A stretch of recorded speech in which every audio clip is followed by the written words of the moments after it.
All right, friends, here is number 2.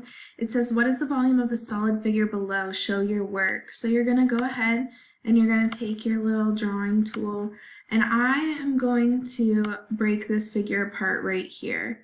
So then I have my figure 1 up here and my figure 2 down here. I'm going to label them 1 and 2.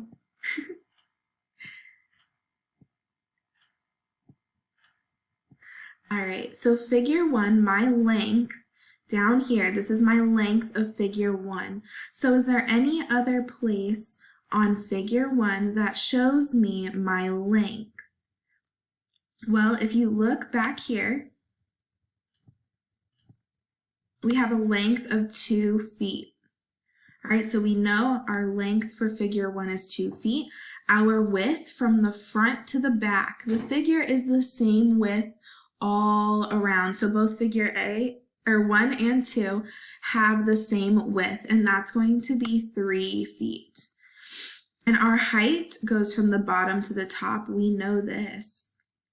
And it says the height of this whole entire figure is 6 feet, but we only want from our little blue line that we drew to the top. So you can look in the very back, and that's where it has 4 feet. So for our figure 1, we're going to multiply 2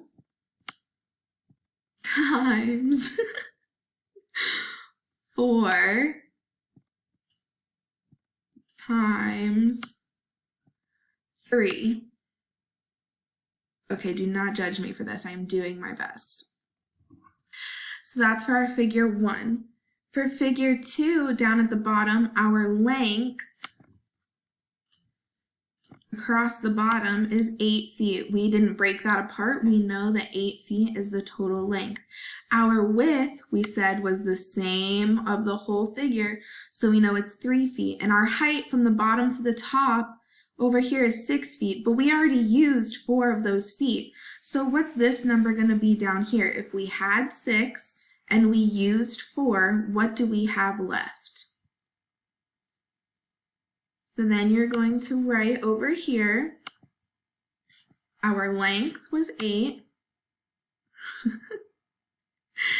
times our width, which is the same as the other one, 3 times our height, which was 6 minus 4, and that gives us 2.